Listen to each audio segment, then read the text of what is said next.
İlâ en neltaki. İbku fi hifzillahi ve riayetihi. Amin. Değerli kardeşlerim, biraz dinlemenizi isterim. Tabi her cumada da bu kelimeyi söylerim. Demek ki siz çok dinlemiyorsunuz. Ondan dolayı da bu tekrarı yaparız. Genellikle tekrar etmek güzel değildir. Yani bir konuyu çok tekrarlamak, karşı tarafın dinlememesi ve sürekli dile getirmesi bir gün patlamaya sebep olur. Bir gün ya ben patlayacağım ya siz patlayacaksınız. Fakat bugün yenilenme diye bir kanun vardır. Yenilenme. Allah Azze ve Celle kainatı öyle bir şekilde yaratmış ki kainat hep kendini yeniliyor. Sonbahar, ilkbahar, yani bu sene mesela kaç ay önce dökülen ağaç yaprakları gelecek sene çıkmıyor. Başka bir yaprak çıkıyor. Sarı olup da artık toz duman olan otlarımız gelecek sene başka ot onların yerine çıkar. Yani yenilenme diye bir şey vardır. Günler de aynı o şekilde. İsimleri aynı olsa bile yeni gün geldi, eski gün gitti. O şekilde yenilenme. Yenilenme Allah'ın yarattığı her varlıkta yenilenme diye bir şey vardır. İnsanlarda da vardır.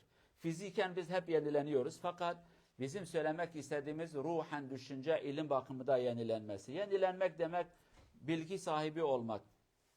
Bilmediğimiz şeyleri öğrenmek. Bilgisizliği arkaya bırakıp da ileriye doğru bir adım atmaktır. Bu yenilenme gerçekten insanoğlunun en fazla direndiği hususlardan birisi. Mesela yemek hoşumuza gider yeriz. Zararı varsa yoksa biz kafamıza takmayız.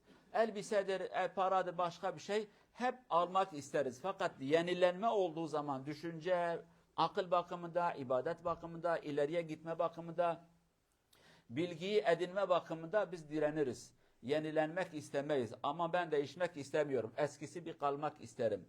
Bunun da sebebi insan hem yenilenmeden korkar, sebebi de ya bu yenilenme, bu yeni bilgi bana ekstra fazladan bir yük getirecekse, ola şunu da yapacaksın, şunu da yapacaksın. En iyisi yapmamak, en iyisi cahil kalmak. Bu şekilde insanlar sürekli yani yenilenmeye karşı bir direnç gösteriyorlar diyor, bir yenilenmek istemeyiz. Fakat hayat bu şekilde değil değerli cemaat.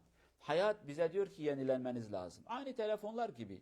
Bizim telefonlarımız nasıl yenileniyorsa sürekli yeni bilgi sürekli. Aynı o şekilde biz de aklımızı yenileyeceğiz. Düşüncemizi, bilgimizi, bilmediğimiz konuları biz güncelleyeceğiz ve onları öğreneceğiz. Ama maalesef sürekli bizde bir inat vardır. Öğrenmeyeceğiz. Birkaç konuya değinmek isterim. Mesela o konulardan birisi Cuma farzdır ve birçok Müslüman Cuma günü camiye gider. Fakat Cuma'nın da bir hikmeti vardır. Gideceksin, yeni bilgi öğreneceksin. Yeni bir şey alıp eve gideceksin. Hocalar her Cuma aynı kelimeyi söylemez. Her Cuma bir konuyu seçiyorlar. Her hutbe size bir bilgiyi anlatıyorlar. Her hutbe o şekildedir.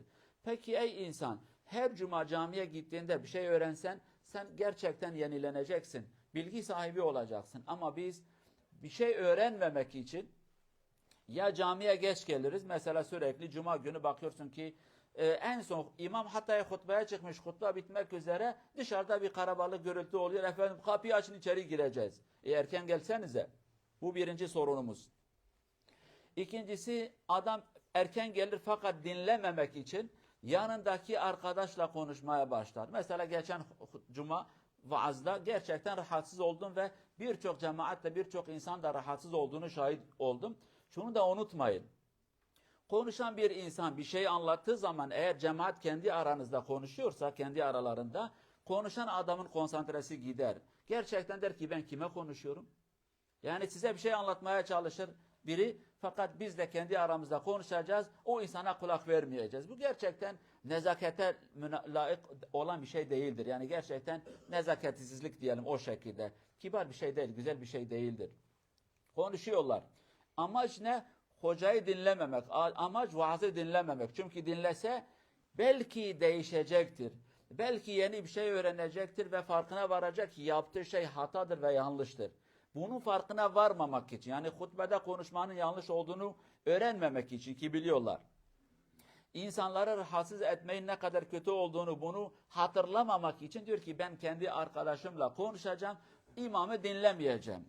Veyahut da diyelim ki arkadaş yok yanında, yabancı bir adam, onunla konuşacak biri değildir. Açmış telefonu, vaaz ve hutbe esnasında telefonla uğraşır. Ey insan, sen niye camiye geldin? Camiye geldin ki bir şey öğren. Bunu unutmayın. Biz hayatımızı ilimle geçireceğiz, öğrenmeyle geçireceğiz, bilgilenmeyle geçireceğiz. Ama maalesef yenilenmeye karşı bir direnç vardır.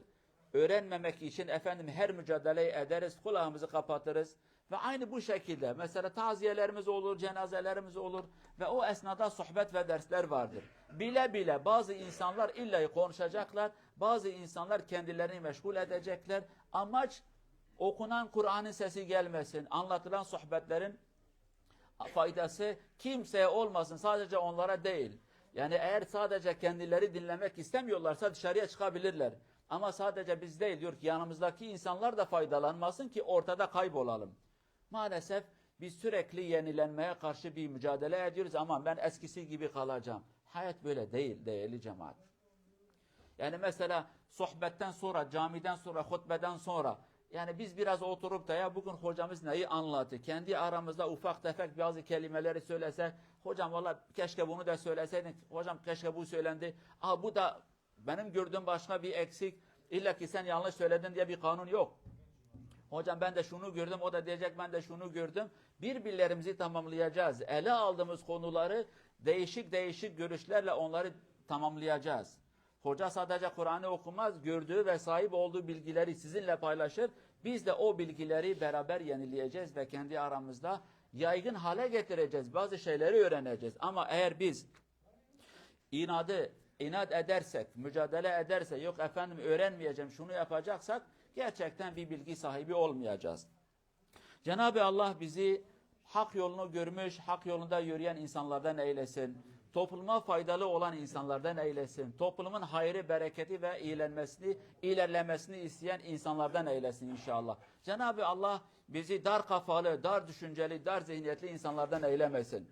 Yani şunu unutmayın, bizim cami belki nadir camilerden birisi, değişik veya da birden fazla dille hutbe ve ders veren bir camidir. Amacımız camiye gelen her insan bir şey öğrensin. Yani kimse boş gelsin, boş gitmesin.